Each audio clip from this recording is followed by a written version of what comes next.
दोस्तों, एक ऐसी मूवी जो आपके अंदर एक नई ऊर्जा भर देगी। आप अपने लक्ष्य से कभी नहीं भटकेंगे अगर आज आपने इस मूवी को देखकर अपने जीवन में आगे बढ़ने का निश्चय कर लिया। ये कहानी मशहूर ओलंपिक एथलीट लुइस जैम्पारिनी के जीवन पर आधारित एक सच्ची कहानी है, जो हमें मुश्किल हालातों में भी खुद को संभालकर अपने रास्ते में आने वाले हर डर और दर्द का सामना करते हुए आगे बढ़ते रहने की प्रेरणा देती है। मूवी शुरू करने से पहले मैं चाहूंगा कि आप एक बार अपने लक्ष्य के बारे में जरूर सोचें और फिर इस मूवी को देखें। तो मूवी की शुरुआत होती है और हम किसी युद्ध के बीचों बीच कुछ फाइटर प्लेन्स को देखते हैं जो किसी जगह पर हमला करने जा रहे थे, लेकिन तभी उन पर नीचे से हमला शुरू हो जाता है। पर फिर भी ये सभी सोल्जर्स किसी तरह से बचकर फाइनली अपने टारगेट पर बम गिरा देते हैं और यहाँ से निकल जाते हैं। इसके बाद सीन शिफ्ट होता है और हम एक गाँव में एक छोटे से बच्चे को देखते हैं जिसका नाम होता है लुइस। लुइस को प्यार से सभी लुई भी पुकारते थे, जो कि बहुत ही शरारती था। साथ ही उसमें कुछ बुरी आदतें भी थी, जैसे शराब पीना, सिगरेट पीना, दूसरों से लड़ना और गाली देना। जब उसके माँ बाप को इस बारे में पता चलता है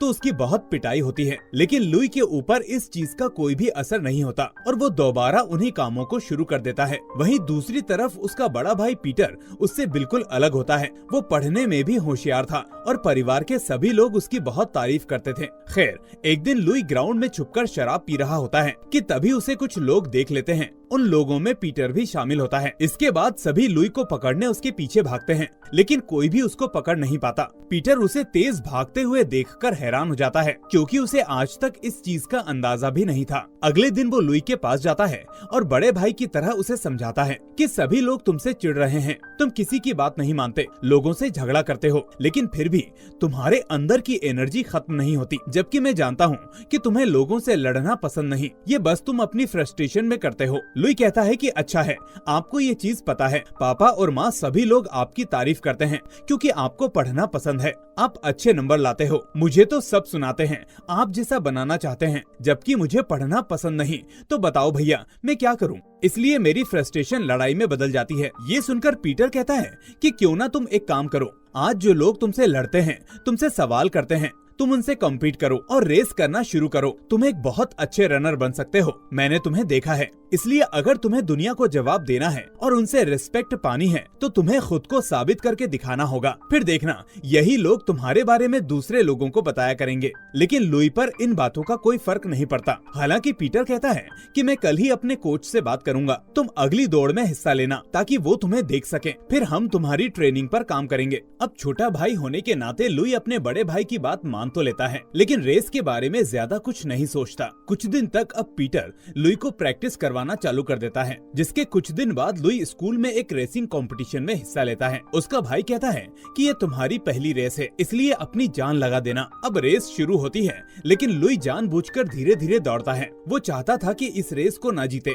क्योंकि उसे इसमें कोई भी इंटरेस्ट नहीं होता। पीटर रेस के बीच में चिल्ला चिल्लाकर कम ऑन लुई करता रहता है, लेकिन लुई के ऊपर कोई फर्क नहीं पड़ता। वो लगातार धीमे ही भागता रहता है। इस बीच पीटर को अंदाजा हो जाता है कि लुई को अगर तेज भगाना है तो वो सीधे तरीके से नहीं भागेगा, इसलिए वो लुई को मोटिवेट करने की कोशिश करता है। वो कहता है कि लुई, क्या तुम ऐसे ही दूसरों से बचकर भागना चाहते हो जैसे उस दिन भागे थे, या इतनी तेज भागना चाहते हो कि दुनिया तुम्हारे कदमों से हो रही थरथराहट को महसूस कर सके? लुई ये बात सुनता तो है, लेकिन उसे ये महज एक डायलॉग लगता है। मन ही मन वो अपने बड़े भाई की बात पर हंसने लगता है। लेकिन पीटर भी उसका बड़ा भाई था, उसे समझ आ गया था कि लुई ऐसे नहीं मानेगा, कैसे भी करके उसके ईगो को हर्ट करना पड़ेगा, जिसकी उसे आदत है। इसलिए वो सभी के सामने कहता है, अरे बेवकूफ, क्या लड़कियों की तरह भाग रहे हो? ये मर्दों की रेस है, अगर ऐसे ही भागना है तो मैं तुम्हें लड़कियों की रेस में भर्ती करवा दूंगा, मुझे बता देना। उसकी ये बात सुनकर कुछ लोग हंसने लगते हैं और ये देखकर लुई को गुस्सा आ जाता है, और फिर वही होता है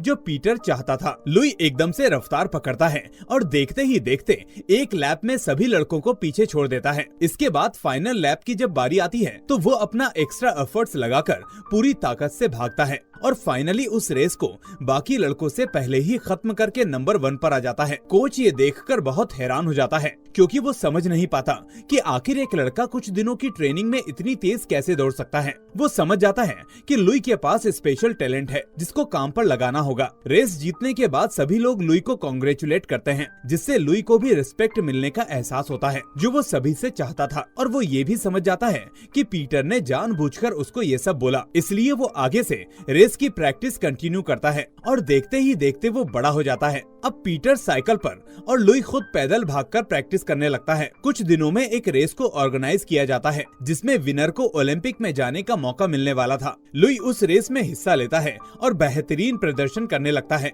लेकिन उसके साथ वाला ओपोनेंट उसे बार बार गिराने की कोशिश करता है, इसलिए वो उस पट्टी से हटकर एकदम दूसरी पट्टी पर चला जाता है और अपनी रेस को कंटिन्यू करते हुए दौड़ता रहता है और फाइनली उस रेस को जीत जाता है और उसे ओलंपिक में एंट्री मिल जाती है। ये देखकर उसके माँ बाप बहुत ही खुश होते हैं और पीटर को भी अपने भाई पर गर्व महसूस होता है। उस दिन दौड़कर लुई एक नया रिकॉर्ड बना लेता है जो होता है कुल 4 मिनट 1 सेकंड का। इतनी तेज आज तक कोई नहीं दौड़ा होता, इसलिए सभी को भरोसा हो जाता है कि लुई ओलंपिक में गोल्ड मेडल जरूर जीतेगा। इसके बाद जब वो ट्रेन से ओलंपिक के लिए जा रहा होता है तो अपने भाई से बोलता है कि भैया चलो आप भी मेरे साथ चलो, लेकिन पीटर मजाक में कहता है कि तुम वहाँ जाकर जीतने वाले तो हो नहीं, इसलिए वहाँ जाकर तुम्हारी हार में क्यों देखूं। इसके बाद लुइस बोलता है कि हाँ मुझे पता है मैं नहीं जीतूंगा, लेकिन आप देखना अगले ओलंपिक में मैं जीतकर जरूर आऊंगा। ये सुनकर पीटर मुस्कुरा जाता है और दोनों एक दूसरे के गले से लग जाते हैं। लुई अब ट्रेन में चढ़ जाता है और दोनों भाई एक दूसरे की तरफ देखकर इमोशनल होने लगते हैं। इस बीच जैसे ही ट्रेन स्टार्ट होती है तो पीटर एक बहुत ही मोटिवेशनल लाइन कहता है। वो कहता है, लुई याद रखना दर्द का एक पल जीवन भर के गौरव के बराबर होता है। A moment of pain is worth a lifetime of glory। याद रखना तुम्हारे अंदर दर्द को हराने की असीम शक्ति है जो दूसरों के अंदर नहीं। उसी दर्द की वजह से तुम आज यहाँ तक पहुँचे हो और यही वजह है कि तुम दूसरों से बेहतर हो। इसके बाद हम देखते हैं कि लुई ओलंपिक में पहुंच चुका है, जिसके बाद उसकी रेस का वक्त आ जाता है। वो उस रेस में कुछ खास नहीं कर पा रहा होता, जबकि दूसरी तरफ उसकी रेस की कमेंट्री को पूरी फैमिली रेडियो पर सुन रही थी। उसे सुनकर सभी लोग उदास हो जाते हैं, लेकिन जैसे ही लास्ट लैप आता है तो लुई को अपने भाई की कही हुई बात याद आ जाती है और वो इतनी तेज भागता है कि अमेरिका के लिए एक नया वर्ल्ड रिकॉर्ड बन जाता है, जिसमें लुई लास्ट लैप को सिर्फ 56 सेकंड्स में कंप्लीट कर देता है। पूरा स्टेडियम लुइस के नाम से गूंजने लगता है और सभी लोग बहुत हैरान हो जाते हैं कि आखिर लुइस ने ऐसा कैसे किया। उसके मॉम, डैड और भाई जब ये खबर सुनते हैं तो वो भी बहुत खुश होते हैं। उनकी खुशी का कोई ठिकाना ही नहीं होता। अब लुइस का टारगेट होता है 1940 ओलंपिक टोक्यो में गोल्ड जीतना, लेकिन ये सपना उसके लिए एक सपना ही रह जाता है क्योंकि 1939 में वर्ल्ड वॉर 2 भी शुरू हो जाता है, जिस वजह से 1940 का टोक्यो ओलंपिक कैंसिल हो जाता है। इसके बाद कहानी आती है मूवी के स्टार्टिंग सीन पर, जब सन 1943 में लुइस अमेरिका सेना में भर्ती हो चुका था और आज वो अपने 2 और साथियों के साथ दुश्मनों के प्लेन और अड्डों पर अटैक कर रहा होता है। उनका प्राइमरी टारगेट होता है जापान का एक कैंप और वो इस मिशन में कामयाब भी हो जाते हैं, जैसे कि हमने मूवी की शुरुआत में देखा था। लेकिन वापस आते वक्त नीचे से हो रहे हमलों की वजह से उनका जहाज डैमेज हो जाता है और इस हमले में उनका एक साथी भी बुरी तरह से घायल हो जाता है। इसके बाद वो लैंडिंग का फैसला करते हैं, लेकिन ये इतना आसान काम नहीं होता। पायलट पूरी कोशिश करता है और इस बीच उनका एक टायर भी फट जाता है, लेकिन पायलट हिम्मत नहीं हारता और वो प्लेन को जैसे तैसे करके लैंड करा देता है। अगले सीन में हम देखते हैं कि अगले दिन से लुइस फिर से अपनी ट्रेनिंग शुरू कर देता है। उसका दोस्त उसके साथ जीप में चल रहा होता है और इसी बीच उसके कुछ और दोस्त भी वहाँ आ जाते हैं और आते ही कहते हैं कि अभी अभी एक ऑर्डर आया है, हमें कुछ लोगों को समुद्र में ढूंढने जाना होगा जो कि वहाँ पर फंसे हुए हैं। इसीलिए ये लोग अपने उसी डैमेज प्लेन को लेकर दोबारा से उड़ान भरते हैं, लेकिन वो प्लेन इतनी बुरी तरह से डैमेज हो चुका था कि थोड़ी दूर जाने पर ही उसके इंजन में आग लग जाती है और देखते ही देखते उनका दूसरा इंजन भी खराब हो जाता है। अब इनके पास कोई चारा नहीं था, तो ये प्लेन के अपने आप पानी में गिरने का वेट करते हैं और अपनी अपनी जगह ठीक से बैठ जाते हैं। अब प्लेन सीधे समुद्र में जा गिरता है, जिसमें लुइस और 2 साथियों को छोड़कर बाकी सभी लोग मारे जाते हैं। वो लोग जैसे तैसे इस प्लेन में मौजूद एयरबोट को लेकर बाहर निकलते हैं और अपनी जान किसी तरह से बचाते हैं। लुइस के साथ उसके 2 साथी होते हैं, एक मैक और दूसरा फिल। इस हादसे से मैक बहुत घबरा जाता है और लुइस से कहता है कि अब वो नहीं बचेंगे, लेकिन लुइस कहता है कि इतनी जल्दी तुम कैसे हार मान सकते हो, तुम एक सिपाही हो और हम जरूर जिंदा बचेंगे।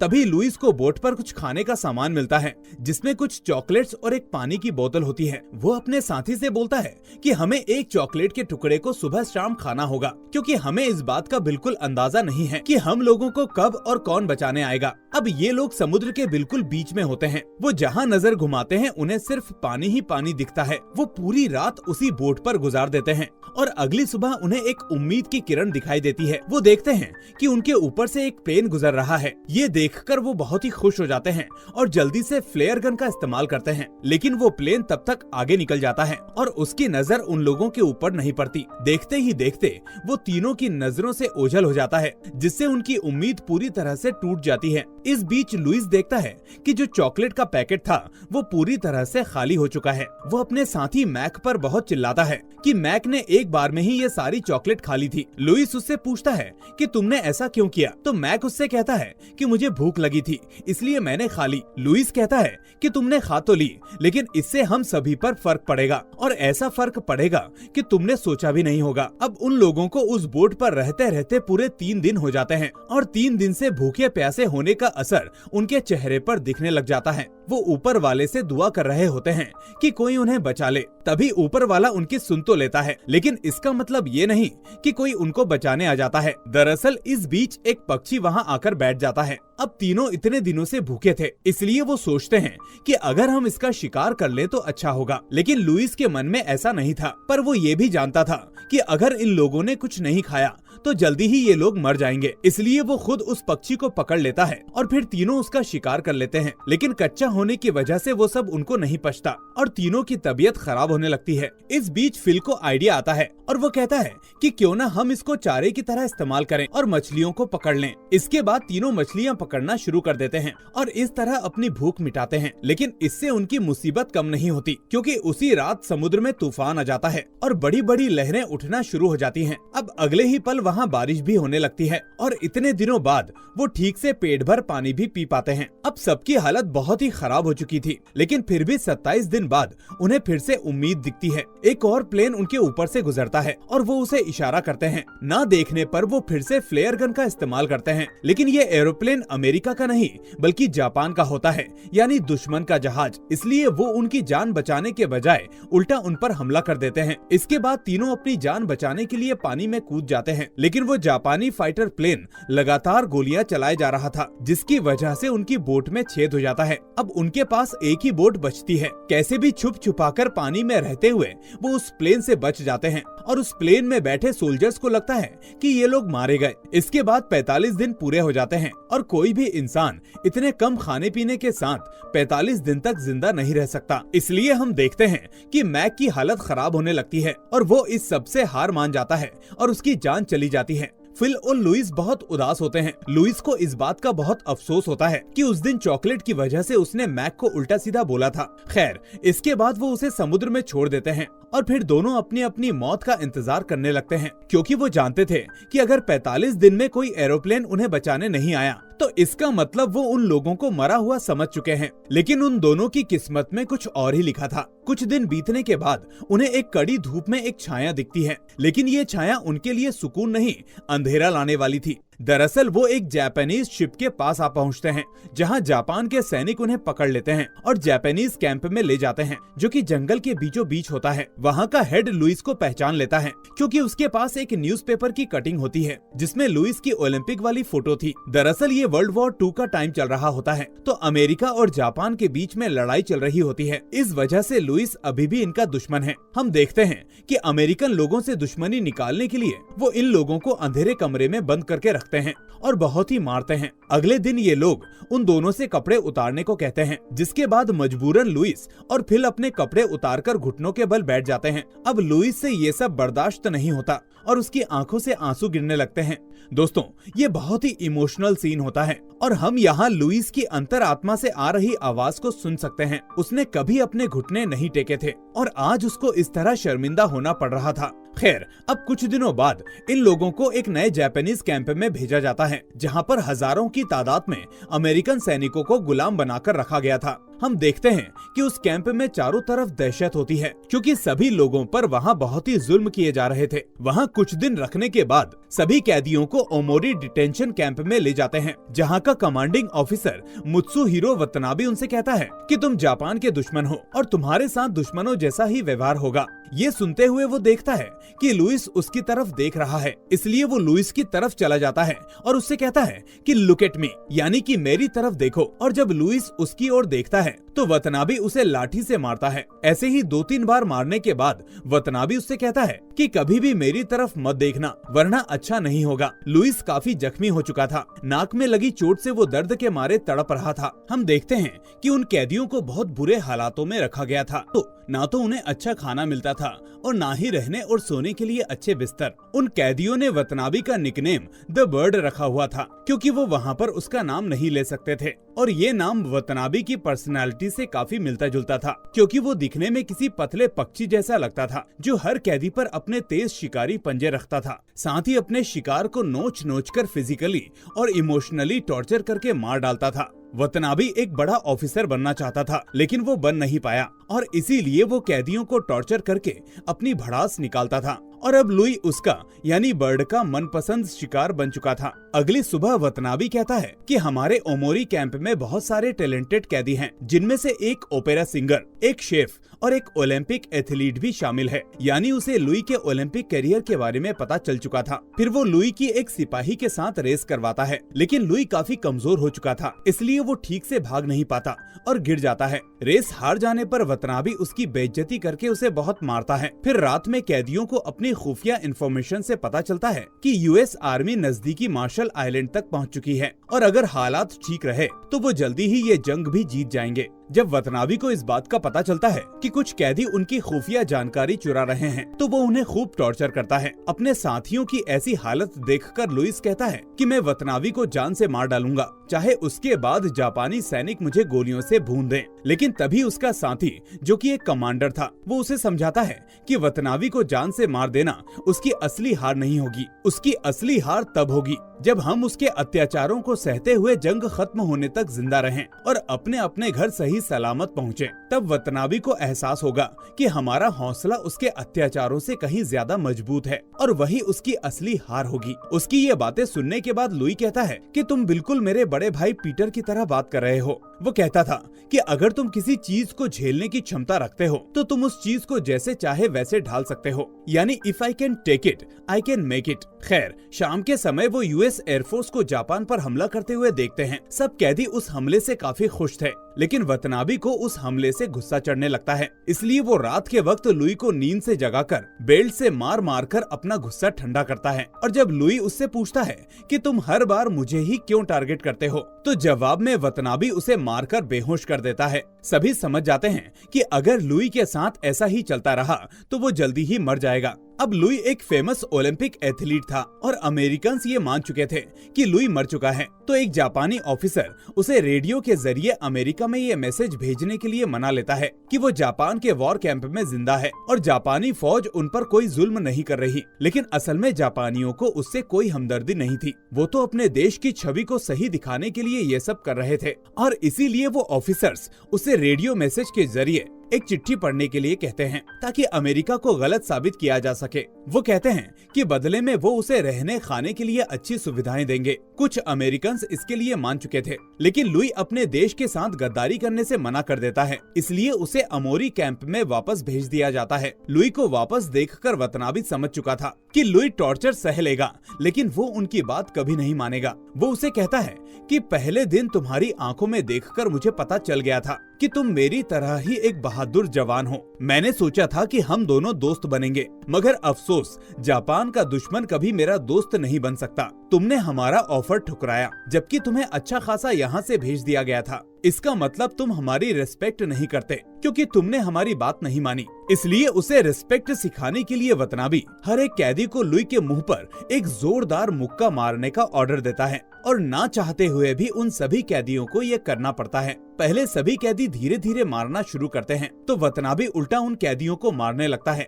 इसलिए अपने साथियों के साथ हो रहे जुल्म को देखकर लुई सभी से चिल्लाकर कहता है कि क्या तुम लोगों में दम नहीं है? अपनी पूरी ताकत से मुझे मारो, साबित करो कि हम ये सब सह सकते हैं। फिर सब कैदी एक एक करके उसके मुंह पर जोरदार मुक्का मारने लगते हैं। शाम को सैकड़ों मुक्के खाने के बाद लुई अधमरी हालत में पहुंच चुका था और अपने पैरों पर खड़ा भी नहीं हो पा रहा था। दिन पर दिन वतनाबी का टॉर्चर बढ़ता ही जा रहा था। फिर एक दिन वतनाबी उसे कहता है कि मेरी प्रमोशन हो चुकी है और मैं दूसरे कैंप में जा रहा हूँ। ये खबर सुनकर लुई को कुछ राहत मिलती है। अब उन जवानों को कैद हुए कई महीने बीत चुके थे जो अपने परिवार से मिलने के लिए तरस रहे थे। फिर एक रात ओमोरी कैंप के पास यूएस एयरफोर्स का हमला होता है और वो हमला काफी घातक था, जिसमें भारी तबाही हुई थी। इसलिए वो सोल्जर्स उन सब कैदियों को नोएस प्रिजन कैंप में ले जाते हैं, जहां कोयले की लोडिंग अनलोडिंग का काम होता था। जब नोएस कैंप में पहुंचकर लुई वहां के कमांडिंग ऑफिसर को देखता है तो उसके होश उड़ जाते हैं, क्योंकि वो कोई और नहीं बल्कि वतनाबी ही था। वतनाबी कहता है कि यहाँ सभी कैदी कोयला ढोने का काम करेंगे और अगर कोई कैदी काम छोड़कर आराम करेगा तो उसे जान से मार दिया जाएगा। नोएस कैंप के हालात ओमोरी कैंप से भी बदतर थे, क्योंकि वहाँ बहुत ज्यादा ठंड थी और उन्हें बिना रुके सारा दिन लगातार काम करना पड़ता था। फिर एक दिन उन्हें पता चलता है कि अमेरिका के president Franklin D Roosevelt brain haemorrhage की वजह से मर चुके हैं। ये सुनकर सभी कैदियों को लगता है कि शायद वो ये जंग भी हार जाएंगे। इसी बीच लगातार काम करने की वजह से लुई काफी कमजोर हो चुका था, इसलिए उसकी स्पीड भी कम हो चुकी थी। इसलिए एक गार्ड उसे धक्का मार देता है, जिसकी वजह से उसका पैर फ्रैक्चर हो जाता है। लुई अब दर्द से कराहने लगता है, लेकिन वो जानता था कि अगर वो ज्यादा देर आराम करेगा तो वतनाबी उसे गोली मार देगा। इसलिए उसे अपने टूटे पैर के साथ ही काम करना पड़ता है। वतनाबी की वजह से उन कैदियों की जिंदगी मौत से भी बदतर हो चुकी थी। और दोस्तों, इसके बाद आता है इस मूवी का एक ऐसा सीन जिसमें आप लोगों को भी गूज़बम्प्स आ जाएंगे। अगले दिन अपने टूटे पैर के साथ काम करते हुए लुई काफी थक जाता है और जब वो कुछ पल के लिए आराम करने लगता है तो एक गार्ड उसे पकड़कर वतनाबी के पास ले जाता है। वतनाबी गुस्सा होकर उसे लकड़ी के भारी तख्ते को अपने सर के ऊपर तक उठाने के लिए कहता है। वो तख्ता बहुत भारी था, इसलिए वतनाबी जानता था कि लुई इतनी कमजोरी में उसे उठा नहीं पाएगा, लेकिन फिर भी लुई बड़ी मुश्किल से वो तख्ता उठा लेता है। वतनाबी ये देखकर हैरान हो जाता है और अपने गार्ड से कहता है कि जैसे ही लुई ये तख्ता नीचे गिराए उसे गोली मार देना। सब कैदी ये सुनकर अब लुई की ओर ही देख रहे थे, क्योंकि अब वो जल्दी ही मरने वाला था। उसके लिए बेहद कमजोर शरीर और टूटे पैर के साथ ज्यादा देर तक तख्ता उठाए रखना मुमकिन नहीं था। इसलिए वतनाबी भी इसी वजह से तख्ता गिरने का इंतजार करने लगता है और उस जगह से नहीं हिलता। काफी समय बीत जाता है और एक पल ऐसा आता है जब सब कैदी अपना अपना काम छोड़कर उसकी ओर ही देख रहे होते हैं और धीमी आवाज में उसे एनकरेज कर रहे होते हैं। वतनाबी को लगता है कि अब लुई ये तख्ता नीचे गिरा ही देगा, लेकिन तभी एक चमत्कार होता है। लुई अपने पूरे जोर से वो तख्ता सर के और ऊपर ले जाता है और वतनाबी की आंखों में आंखें डालकर जोर से चिल्लाता है। उसकी आवाज शेर की दहाड़ की तरह ताकतवर होती है, जिसे सुनकर एक एक कैदी के रोंगटे खड़े हो जाते हैं। उसकी हिम्मत के सामने वतनाबी का खौफ कमजोर पड़ चुका था, जो किसी पहाड़ के पास पड़े एक मामूली से पत्थर की तरह लग रहा था। वतनाबी उसे आंखें झुकाने के लिए कहता है, पर लुई बिना किसी डर से उसकी ओर देखता रहता है। वतनाबी शुरू से लेकर अब तक लुई को शारीरिक और मानसिक रूप से तोड़ने की हर संभव कोशिश में लगा था, लेकिन लुई ने अपनी असाधारण ताकत और बेशुमार हिम्मत से उसे बुरी तरह से हरा दिया था। वो ऐसा इसलिए कर पाया क्योंकि उसने अपने बड़े भाई पीटर की बात को याद रखा और आज उसने अपने बड़े भाई की बात को सच भी साबित कर दिया था कि a moment of pain is worth a lifetime of glory, यानी एक क्षण का दर्द पूरे जीवन के सम्मान के योग्य है। और ये क्षण उसकी लाइफ का सबसे इम्पोर्टेंट क्षण था, क्योंकि उसने अपने सबसे बड़े डर यानी मौत के डर पर भी काबू पा लिया था। खुद को बेइज्जत महसूस करने के बाद अब वतनाबी उसे बहुत मारता है। उस टॉर्चर के दौरान लुई अपनी रनिंग की प्रैक्टिस के बारे में सोचकर हिम्मत जुटाता है और खुद को संभाले रखता है, पर वतनाबी उसे तब तक मारता है जब तक कि लुई बेहोश नहीं हो जाता। उसके बेहोश होने तक वतनाबी बुरी तरह से थकने के बाद रोने लगता है, क्योंकि अपनी लाख कोशिशों के बाद भी वो लुई से हार चुका था और कहीं न कहीं उसे ये भी एहसास हो चुका था कि वो कैदियों पर हद से ज्यादा क्रूरता कर रहा है। बेहोशी की हालत में लुई पूरी रात वहीं पड़ा रहता है और फिर अगले दिन एक जापानी ऑफिसर सभी कैदियों से कहता है कि जल्द ही युद्ध खत्म होने वाला है और वो सभी को नदी के पानी में नहाकर साफ सुथरा होने के लिए कहता है। उसकी ये बात सुनकर सभी कैदी समझ जाते हैं कि जापानी उन्हें नदी के पानी में डुबाकर मारने वाले हैं, पर वो कुछ नहीं कर सकते थे क्योंकि जापानियों के पास बंदूकें थी। लेकिन तभी यूएस का एक प्लेन पास आने लगता है और उसे देखकर कैदी समझ जाते हैं कि जंग खत्म हो चुकी है और जापानी सच बोल रहे हैं। इस खबर से सब कैदी बहुत खुश थे और एक दूसरे को बधाई देने लगते हैं, जिसमें खाने पीने के सामान के साथ साथ वॉर के खत्म होने के न्यूज आर्टिकल्स भी थे। उन कैदियों को लगभग 2 सालों के बाद आजादी मिली थी। आजाद होते ही लुई वतनाबी के ऑफिस में उससे मिलने जाता है, लेकिन वतनाबी वॉर खत्म होते ही वहाँ से जा चुका था। वो वतनाबी के बचपन की तस्वीर को देख रहा था। दरअसल वो उससे मिलने आया, इसकी एक बहुत बड़ी वजह थी। लुई को वतनाबी की वो बातें याद आती हैं जब उसने कहा था कि तुम और मैं एक जैसे हैं। इस बारे में सोचने पर लुई को एहसास होता है कि उसने सच कहा था, क्योंकि लुई भी अपने बचपन में ठीक वैसा ही था जैसा आज वतनाबी है। लेकिन लुई को बदलने में उसके बड़े भाई का हाथ था और शायद वही हाथ वतनाबी को अपनी जिंदगी में किसी से नहीं मिला था, जिसकी वजह से उसकी वो चीजें क्रुएलिटी में बदल गई और खुद के सेटिस्फेक्शन के लिए लोगों के ऊपर जुल्म करता रहा। उस दिन जब उसने वो तख्ता उठाया था तो उसने वतनाबी की आंखों में अपना ही एरोगेंट से भरा हुआ बचपन देखा था। इसलिए लुई को लग रहा था कि वतनाबी को एक साथी की जरूरत है और वो उसको ठीक वैसे ही समझा सकता है जैसे पीटर ने उसको समझाया था। लेकिन अफसोस वतनाबी अब वहाँ मौजूद नहीं था। इसके बाद अमेरिका पहुंचकर लुई अपनी धरती को चूमता है और फिर लुई के घर वाले उससे मिलते हैं। उसका भाई पीटर बहुत खुश था, जो उसे कहता है कि तुमने कर दिखाया। अपने वादे के मुताबिक लुई ने अपनी बाकी जिंदगी परमेश्वर को समर्पित कर दी, क्योंकि उसने ये वादा उस वक्त किया था जब वो बोट पर अपने आखिरी दिनों की गिनती कर रहा था। वर्ल्ड वॉर 2 में